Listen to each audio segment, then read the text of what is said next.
বর্তমান ভূ রাজনীতি যেন এক রহস্যময় দাবার বোর্ড, যেখানে চাল চালছেন সবাই, কিন্তু ঘুঁটি উল্টে যাচ্ছে কেবল একজনের পক্ষেই। গ্রিসের সাবেক অর্থমন্ত্রী এবং প্রখ্যাত অর্থনীতিবিদ ইয়ানিস ভারুফাকিস সম্প্রতি এক বিস্ফোরক মন্তব্য করেছেন, যা বিশ্ব রাজনীতির অন্দরমহলে আলোড়ন তুলেছে। তার মতো বিশ্বজুড়ে চলা অস্থিরতার সংঘাতের এই গোলক ধাঁধায় সবচেয়ে বড় সুবিধাভোগী এখন চীন। অবিশ্বাস্য হলেও সত্যি, কোনো সরাসরি যুদ্ধে না জড়িয়ে, কোনো আস্ফালন না দেখিয়ে এই দেশটি যেন কৌশলের সর্বোচ্চ শিখরে অবস্থান করছে। এবার ভাবছেন কিভাবে? উত্তরটি লুকিয়ে আছে আমেরিকার একের পর এক ভুল পদক্ষেপে। যুক্তরাষ্ট্র যখন গ্লোবাল সাউথ বা উন্নয়নশীল দেশগুলোকে উপেক্ষা করে নিজের দাদাগিরি জাহির করতে ব্যস্ত, তখন চীন চুপচাপ তার কূটনৈতিক জাল বিস্তার করছে। এদিকে ইউরোপীয় ইউনিয়ন মাসের পর মাস তাদের তথাকথিত কৌশলগত স্বাধীনতা নিয়ে নাটক করলেও শেষ পর্যন্ত ডোনাল্ড ট্রাম্পের চাপে সেই চিরচেনা সারিতে এসে দাঁড়াতে বাধ্য হয়েছে।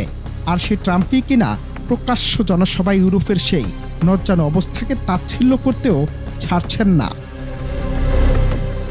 ভারুফাকিসের বিশ্লেষণ বলছে, এটি চীনের আসল মাস্টার প্ল্যান, যা তারা নাম দিয়েছে নিষ্ক্রিয় বিজয়। চীন জানে কখন কোথায় চুপ থাকতে হয় আর কখন অন্যের ভুল থেকে মুনাফা আদায় করতে হয়। পশ্চিমা বিশ্ব যখন নিজেদের অভ্যন্তরীণ কোন্দল আর আধিপত্য বজায় রাখার বৃথা চেষ্টা একে অপরকে ছোট করছে, চীন তখন অত্যন্ত দ্রুততার সাথে গ্লোবাল সাউথকে নিজেদের পাশে নিয়ে আসছে। কোনো গুলি খরচ না করেই, কেবল পশ্চিমা শক্তি নিজেদের বোকামিকে পুঁজি করেই চীন আজ বিশ্ব রাজনীতির অপ্রতিরোধ্য চালক।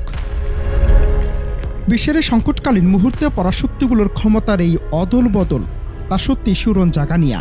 একদিকে আমেরিকার দম্ভ আর পতনের শব্দ, অন্যদিকে চীনের শান্ত অথচ গভীর অভিসন্ধি। এই মেরুকরণের খেলায় আদতে বিশ্ব কোন দিকে এগোচ্ছে? ট্রাম্পের শাসন আমলে পশ্চিম ঐক্য কি তবে ফাটল ধরছে? আর সে ফাঁক গলেই কি চীন চূড়ান্ত বিজয় নিশ্চিত করতে যাচ্ছে? অনন্ত হাসান মাসুদ, বাংলা টিভি।